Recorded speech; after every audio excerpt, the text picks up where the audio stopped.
11월 달은 무엇 하기에 가장 좋은 달입니까? 11월 달은 무엇 하기에 가장 좋은 달입니까? 네, 감사하기에 가장 좋은 달이죠. 네, 놀러 가기에 가장 좋은 달 이러시면 안 됩니다.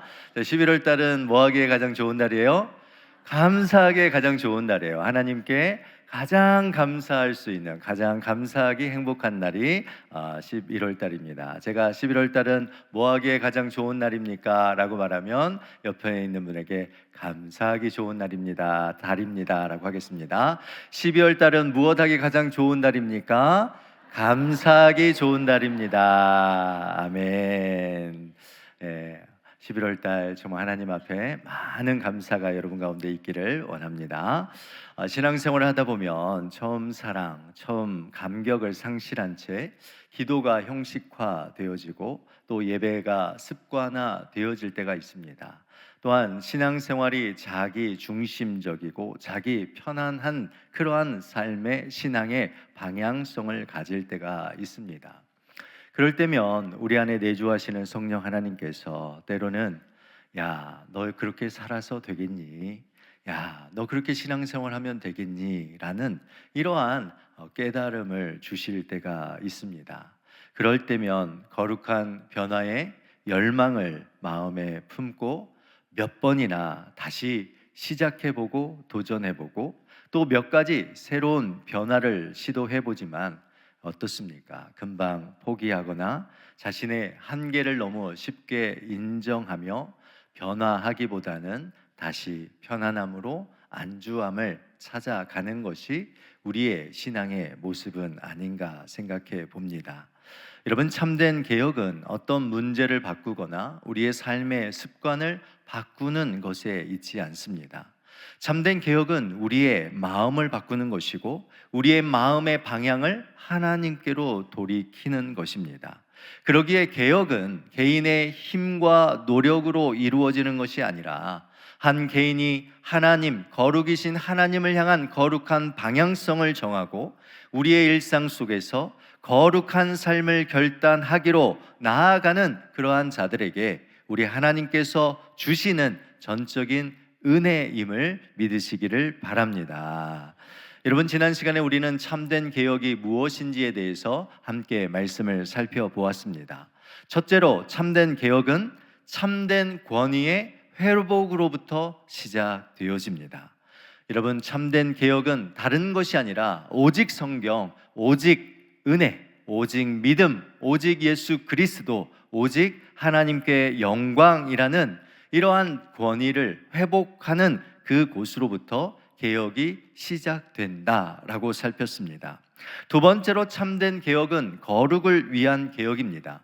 개인의 변화, 사회 개혁, 그리고 삶의 변화나 습관을 우리가 조금씩 변화시키고자 할 때에 그곳으로부터 참된 삶의 변화가 일어나는 것이 아니라 오직 말씀과 기도를 통하여 거룩함을 향한 그 방향성을 정하며 나아갈 때 개혁의 시작이 거기로부터 시작된다라는 거죠.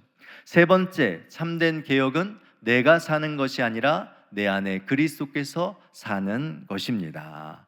여러분, 많은 사람들이 변화 주고 개혁을 위하여서 살아갈 때 나의 성장과 나의 성숙, 나의 성공을 위하여 변화를 이끌어냅니다.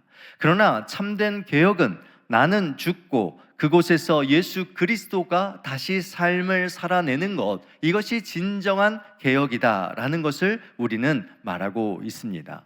그러기에 여러분의 삶을 통하여 나로 말미암아 예수 그리스도가 드러나고 나로 말미암아 예수 그리스도가 영광 받으시는 그러한 삶이야말로 진정한 변화이고 진정한 개혁된 인간의 삶이다라는 것을 믿으시기를 주님의 이름으로 축원드립니다.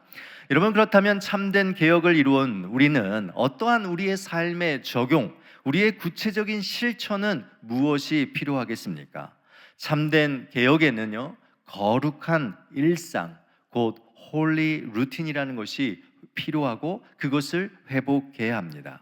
제가 이번 주에 황성주 박사의 국민일고 기고글과 전 문화부 장관이었던 고 이어령 박사의 우물을 파는 사람이란 책을 보면서 오늘 제목과 말씀에 큰 영감을 받았습니다. 황성주 박사가 일반적인 루틴, 우리가 일상을 살아간다라고 말할 때 여러분, 우리의 삶에 많은 사람들이 삶의 루틴을 만든다라는 이야기를 들어보셨을 것입니다. 이 루틴이라는 이 단어가 무엇인지 황성중 박사는 이렇게 이야기합니다. 매일 걸어가는 정해진 길, 그러니까 일관되게 매일매일 반복되고 내가 하는 것을 우리는 루틴이라고 이야기하죠. 즉 삶의 리듬과 시간의 질서를 루틴이다라고 말합니다. 이것은 자기 개발을 위하여서 우리가 하고 있는 일들, 또 성공을 위한, 또한 우리의 삶에 조금의 변화를 이끌어내기 위한 자기 중심적인 행동의 양식을 우리는 루틴이다라고 말합니다. 이에 반해 홀리 루틴은 무엇인가? 라고 이렇게 쓰고 있는데, 성령의 임재 안에서 이루어지는 거룩한 리듬이며 일상 속에 하나님의 뜻이 흐르게 하는 영적 질서다라고 강조합니다. 그러니까 일반적인 루틴은 자신의 삶의 리듬 그리고 시간적인 질서의 행동 양식이라면, 우리가 말하고 있는 성경적 홀리 루틴은 무엇이냐면 우리 안에 성령께서 임하셔서 우리의 삶의 리듬이 나의 삶의 리듬이 아니라 하나님의 리듬에 맞추어서 그 하나님의 그 뜻의 흐름에 살아가는 영적인 질서가 바로 홀리 루틴이다 라고 말하고 있습니다. 그러면서 이 황성주 박사는 이 세상에 정말 대단한 사람들 많고 또 그 글로벌 리더들의 삶을 보면 분주하게 살아간대요. 그런데 그 분주한 사람들의 그 삶 속에서 가르쳐 주고 싶고 말하고 싶은 것이 있는데, 그것이 무엇이냐면 은혜의 머무름과 사명의 그 움직임을 함께 살아내는 것, 이것이 홀리 루틴이다 라고 말합니다. 그러니까 우리가 머물러야 할 곳에 머무르고 그곳에서 하나님의 은혜를 누리고, 또한 그곳에서 하나님의 사명을 입어 사명을 받아 다시 사명의 그 자리로 움직여 나아가는 것, 이것이 바로 거룩한 일상의 삶의 모습이다라고 말한 거죠. 여러분, 고 이어령 박사가 우물을 파는 사람에서 이렇게 쓰고 있습니다. 자신은 평생 진리에 대한 그 갈증과 갈망을 통하여서 수많은 우물을 파며 살았다라는 거예요. 때로는 깊은 우물을 파서 그 우물에서 물을 길어서 많은 사람들에게 나눠주는 그러한 역할도 했고, 때로는 우물을 파다가 중도에 포기하는 일들도 많았다라고 그는 말합니다. 그러나 그 수많은 우물들을 계속해서 파면 팔수록 채워지지 아니하는 영혼의 그 갈증과 고독이 그에게 있었다라고 고백합니다. 그런 후에 마침내 그가 영원히 목마르지 아니하는 우물물, 즉 예수 그리스도가 그의 진정한 우물임을 깨닫고, 이제는 자기 손에 들었던 곡괭이를 내려놓고 빈 표주박을 들고 생명수를 마시기 위해 줄을 서는 사람의 그 행복이 무엇인가 라는 것을 깨닫고 고백하는 그러한 모습을 우리는 봅니다. 여러분, 성경에 보면 영적인 거장들이 있습니다. 이 영적인 거장들은 항상 하나님의 사람들은 그들의 일상 속에서 거룩한 일상, 거룩한 홀리 루틴을 가지며 살아가는 자들이었습니다. 그들의 삶에 던져지는 중요한 질문이 하나가 있다면 그것은 그곳에 하나님의 임재와 영광이 있는가? 내가 거하는 그 자리 가운데 하나님의 임재와 영광이 있는가? 내가 지금 애쓰고 수고하고 내가 노력하는 그 우물을 파고 있는 그 나의 삶의 그 자리에 여러분, 하나님의 임재와 영광이 있는 그 우물을 파고 있는가? 여러분 스스로에게 한번 질문해 보았으면 좋겠습니다. 여러분, 모든 것이 불탔던 예루살렘의 그 땅, 황폐했던 그 예루살렘의 땅, 느헤미야가 그곳에 돌아와서 단 52일 만에 느헤미야가 성벽을 재건합니다. 느헤미야는 12년 동안 유다의 총독으로 있으면서 무너진 이스라엘 백성들의 거룩한 일상을 회복하는 데 힘썼습니다. 그들 안에 홀리 루틴을 만들어서 그들이 신앙 개혁의 그 운동을 만들고 영적인 공동체로, 영적인 신앙인으로서의 선민으로서의 삶을 살아가도록 그는 힘썼습니다. 그런데 오늘 본문을 보면 아주 충격적인 사건이 등장하게 되어집니다. 느헤미야 13장 6절 말씀 우리 한번 같이 읽겠습니다. 그때에는 내가 예루살렘에 있지 아니하였느니라. 바벨론 왕 아닥사스다 32년에 내가 왕에게 나아갔다가 며칠 후에 왕에게 말미를 청하고. 아멘. 아마 아닥사스다 왕에게 느헤미야가 돌아갔던 이야기를 쓰고 있는 것 같습니다. 그런데 오늘 본문에 보면 며칠 후라는 이 기간이 나와 있는데 문맥상 이것은 단순하게 며칠을 의미하는 것은 아닙니다. 이 며칠이라는 이 단어, 야밈이라는 단어는 날을 의미하기도 하지만 해를 의미합니다. 그러니까 한 해, 두 해, 세 이렇게 해를 의미하는 것이죠. 그러니까 오늘 본문을 보면 며칠 후가 아니라 몇 년, 수년 후에 왕에게 말미를 청하고 그가 이 예루살렘을 떠났다가 다시 이 수년 후에 돌아왔다라는 것을 우리는 알 수가 있습니다. 느헤미야가 잠시 페르시아로 돌아간 사이 이 백성들이 이 예루살렘 땅에서 이 영적인 순결을 지키며 살아가야 됨에도 불구하고 그들이 영적인 침체에 빠졌고 이스라엘 백성 안에 이 모든 죄가 편만하게 펼쳐집니다. 그래서 그들의 성전 안에 문제가 발생하고 그리고 그들이 드리는 물질에 문제가 발생하게 되어지고 또한 주일 안식일을 거룩하게 지켜야 할 그러한 문제들이 발생하게 되어지고 또한 이방인과 결혼하는 통혼의 문제가 이스라엘 백성 가운데 일어나게 되어지죠. 그러면서 처음 느헤미야가 돌아와서 그가 예루살렘 성전 안에 들어가다가 깜짝 놀랍니다. 왜냐하면 성전을 책임졌던 제사장 엘리아십이 과거 이스라엘의 백성의 원수였던 도비야, 이 성벽 재건을 그렇게 막아섰던 도비와와 교류하여서 이 거룩한 성전의 그 골방 큰 방 하나를 그에게 내어 주었던 것입니다. 그러니까 그 안에 있었던 성전의 기물들은 다 바깥으로 빼내어버리고 그 방 안에 이 원수였던 도비야가 자신의 물건으로 채울 수 있도록 그 자리를 메꿔냈던 것입니다. 이는 엘리야십의 도덕적 해이, 이 영적 해이가 바로 그에게 있었습니다. 수많은 방 중에 이 한 방 정도야 이 도비야에게 내어주는 것 무슨 문제가 있겠는가라는 이러한 안일한 생각을 가졌고 그 성전 방 하나를 내어주는 그 결과가 여러분 처참하게 이스라엘 온 백성들이 죄를 짓는 죄악의 그러한 자리로 나아가는 일로 만들었습니다. 저는 오늘 이 본문의 사건을 통하여서 우리 원당교회 성도님들, 특히 오늘 이 자리는 신급 예식을 통하여서 학습, 입교, 유아 세례 그리고 세례자들이 이 자리에 앉아 있습니다. 오늘 이 시간 특별히 오늘 신급받는 여러분의 일생 속에서 이제 여러분의 삶의 일상은 달라지는 삶을 살아야 합니다.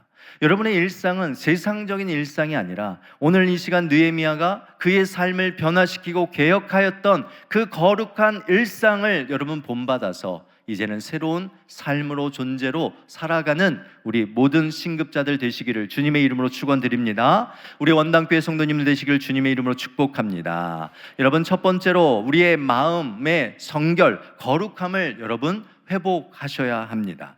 여러분 느헤미야는 도비야의 그 세간을 보고 주저함 없이 8절 말씀에 보면 다 내어 던졌다라고 말합니다. 제가 읽겠습니다. 내가 심히 근심하여 도비야의 세간을 그 방 밖으로 다 내어 던지고. 아멘. 느헤미야는 성전에 와서 보니까 이 방 하나가 도비야의 물건으로 가득 찬 거예요. 여러분 얼마나 그의 마음이 무너져 내렸겠습니까? 12년 동안 그렇게 그 땀과 눈물로 자신의 모든 그 삶을 다 이스라엘 공동체의 거룩성을 위하여서 다 내어드렸던 그 삶이 여러분 한순간에 무너져 있는 그 모습을 바라보며 느헤미야는 비통함과 하나님의 그 거룩함이 질밟히는 그런 삶에 대하여, 그러한 모습에 대하여 거룩한 분노가 그를 사로잡았을 것입니다. 여러분, 이 모습 어디에서 봅니까? 모세가 시내산에서 율법의 두 돌판을 가지고 내려왔을 때 금송아지를 만들어서 그 금송아지 앞에 우상 숭배하였던 그들을 향하여서 두 돌판을 내어 던져 깨뜨렸던 그 모습이 기억나지 않습니까? 예수님께서 이 땅에 오셔서 성전에 들어가시다 그 성전이 장사하는 자들의 소굴이 되어서 그 안타까운 그 마음, 거룩한 분노를 통하여 성전을 정화하셨던 그러한 사건을 우리는 보게 되어집니다. 여러분, 홀리 루틴, 거룩한 일상은 우리의 마음에, 우리의 심령에 거룩한 분노를 갖는 것으로부터 시작된다라는 것을 여러분 믿으시기를 주님의 이름으로 축원드립니다. 여러분, 우리가 이렇게 살아야 될 존재가 아닌데, 우리가 이러한 삶으로 지금 안주하며 살아야 될 존재가 아닌데, 나를 위하여서 예수 그리스도께서 십자가의 그 보혈의 은혜와 피를 흘리신 이 하나님의 놀라운 이 은혜와 복을 누리며 살아가는 자들인데, 내가 이렇게 살아갈 존재가 아닌데 라는 이러한 거룩한 분노가 우리 가운데 있을 때에 여러분, 거룩한 일상이 시작된다라는 것을 믿으시기를 바랍니다. 여러분, 느헤미야의 개역을 보면 로버트 멍어의 내 마음의 그리스도의 집이라는 책이 떠오릅니다. 여러분, 주인공은 그리스도를 마음에 모셔드리고 예수님께 자신의 모든 방을 보여주고 나아갑니다. 그리고 예수님께 자신의 서재, 자신의 주방, 거실, 작업실, 그리고 함께 즐거워하는 오락실까지 그 모든 자를 내어주었고, 예수님은 기꺼이 그 모든 방을 깨끗하게 청소하시고 그곳에 하늘의 양식과 기쁨으로 채워주십니다. 얼마나 행복합니까? 자신의 삶에, 자신의 마음 가운데 주님께서 오셔서 함께 살아가는 것입니다. 그런데 어느 날 예수님께서 집안에서 죽은 것의 냄새가 난다라고 말씀하시며 위층 작은 벽장 문 앞에 서시는 것입니다. 이 벽장은 주인공이 자신의 삶 가운데 정말 보잘것없지만 사랑하고 숨기고 싶은 것들, 개인적인 비밀의 물건들, 때로는 아픔, 상처, 죄악된 것들을 그 안에 가둬놓고 그 자물쇠로 꼭꼭 채워둔 벽장이었습니다. 주인공은 이 벽장을 열고 싶은 예수님 앞에 마음이 불편했습니다. 아니, 예수님, 내 삶의 모든 방을 다 내어드리지 않았습니까? 예수님, 지금 내 삶의 모든 영역 다 주님 앞에 내어드린 거 아닙니까? 근데 고작 그 작은 벽장 하나 내 마음대로, 내 뜻대로 하지 못하는 거, 여러분, 이 불편합니다. 그러자 예수님께서는 조용히 나는 이 죽은 냄새가 나는 곳에 함께 할 수가 없구나 라고 말하면서 예수님의 그 침대를 바깥으로 내어 꺼내십니다. 그러자 주인공은 결국 항복하고 벽장의 열쇠를 주님께 드립니다. 그러면서 주님, 저는 힘이 없습니다. 주님, 저는 저 벽장에 있는 물건들을 꺼내어 버릴 그러한 힘이 없습니다. 주님, 도와달라고 그 열쇠를 맡깁니다. 그러자 주님께서는 기꺼이 그 냄새나는 그 벽장 안으로 들어가셔서 썩은 모든 물건들을 다 꺼내시며 그 방을 깨끗하게 수리해 주십니다. 여러분, 주인공은 죽은 것들이 추방되자 그의 삶의 승리와 해방감을 맛보았고, 진정한 주님의 용서와 주님의 함께하심, 주님이 나에게 원하시는 것이 무엇인지를 깨닫습니다. 여러분, 야고보서 4장 8절 말씀에 보면 하나님을 가까이 하라, 그리하면 너희를 가까이 하시리라. 여러분, 우리에게 있어서 거룩한 루틴, 이 거룩한 일상을 위해서 우리 안에 거룩한 분노가 있어야 되고, 그 거룩한 분노 안에서 우리가 감추고 있는 그 방을 주님 앞에 내어놓으셔야 됩니다. 주님께서 우리의 방에 가까이 오시고 우리가 주님을 가까이 나아갈 때, 여러분, 죄인들아 손을 깨끗이 하라, 두 마음을 품은 자들아 마음을 성결케 하라 라고 말씀하고 있는 것입니다. 사랑하는 우리 원당의 성도 여러분, 거룩한 일상, 이 루틴의 시작은요, 하나님을 가까이 하는 거예요. 하나님의 리듬, 하나님의 뜻을 아는 그 길은 다른 것이 아니라 내 마음의 자리를 하나님께 내어드리는 것입니다. 내 안에 성령께서 주시는 거룩한 분노를 가지고 손을 깨끗이 하며 두 마음을 품고 있는 우리의 마음의 구석에 그 모든 것들을 정결하게 씻어내는 것, 성결케 하는 것, 이것이 우리가 첫 번째 해야 될 일입니다. 오늘 신급 예식을 하는 여러분, 이제 여러분들의 그 마음은 여러분의 마음대로 하는 그러한 삶의 영역이 아닙니다. 이제는 여러분들의 모든 것이 주님께서 함께 하시는 삶의 영역, 그러한 삶이다라는 것을 여러분 기억하셔야 합니다. 그러자 9절 말씀에 보면 이렇게 말합니다. 명령하여 그 방을 정결하게 하고 하나님의 전에 그릇과 소제물과 유향을 다시 그리로 들여 놓으라. 여러분, 내어 던지는 거룩한 분노에서 멈춰서지 아니하고 그 방을 주님께 내어드리고 그 방을 정결케 하고 다시 예전에 그 마음 가운데 채워진 하나님의 전에 그릇과 소제물과 유향을 다시 그리로, 그 마음의 그 자리로 채워 넣는 것, 이것이 바로 우리가 해야 할 거룩한 일상을 회복하는 것입니다. 여러분은 이제부터 여러분의 그 청결되어지고 깨끗해진 그 마음 가운데 하나님의 그 거룩한 기물들, 예배일 수 있습니다. 여러분이 드리는 물질일 수 있습니다. 여러분이 드리는 기도일 수 있습니다. 여러분이 헌신하는 봉사와 또한 섬김일 수 있습니다. 그러한 것들을 채우기 시작할 때 여러분의 삶에 참된 개혁이 일어난다라는 것을 여러분 믿으시기를 주님의 이름으로 축원드립니다. 여러분, 고 이어령 박사의 사진 한 장 보여주시면 좋겠습니다. 그의 딸은 미국에서 변호사였고 또한 검사였습니다. 그리고 그가 미국에서 주님을 만나고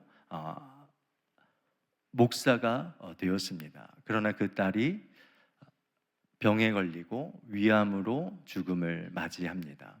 여러분, 그 모습을 바라보며 고 이어령 박사가 마음의 변화가 되어서 세례를 받습니다. 그리고 그 세례를 받았던 그 영상, 그 내용에 여러분 한번 보셨으면 좋겠습니다.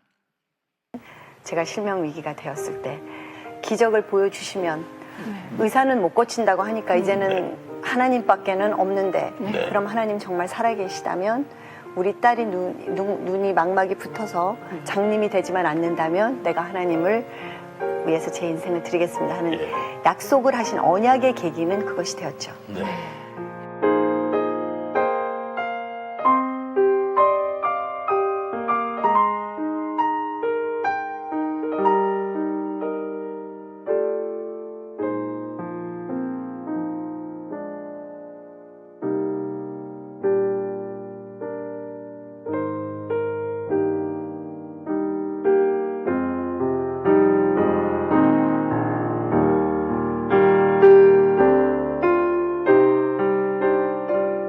그때 제가 이제 그 세례를 받으면서 내가 누구한테 내 몸을 맡겨본다든지 또 남이나한테 몸을 맡겨온다든지 하는 일이 없이 살았다는 것은 얼마나 혼자 외로웠나, 그동안 얼마나 정말 허무한 삶 속을 살아왔나, 그 생각을 하니까 영성의 기쁨에서 오는 그 할렐루야에서 오는 눈물이 아니라 내 세례받기 이전의 내 삶들과 그동안 혼자서 바들바들거리면서 여기까지 온 내가 너무 불쌍했던 거예요. 그리고 눈물이 핑 돌고 또 딸애를 생각했죠. 딸이 나하고 부녀지간이지만 하영조 목사가 준 기쁨, 하나님의 예수님이 준 기쁨, 하늘의 메시지가 준 구제를 아버지의 사랑으로 그 가장 사랑하는 내 딸을 뭘 도와줬겠는가, 이런 생각을 하니까 그래, 내 딸이고 내가 제일 사랑한다고 하는데 나는 걔를 사랑한 것도 아니고 걔는 안 돼서 사랑을 받은 적도 없는 아이야, 이런 생각. 저 얘기 들으셨어요? 보셨어요? 아니요, 처음 봅니다. 네, 제가 앞에서 말씀드렸던 것처럼 고 이어령 박사는 자신의 인생에 수많은 우물을 파며 살았습니다. 그러나 그곳에서 만족함을 누리지 못하였습니다.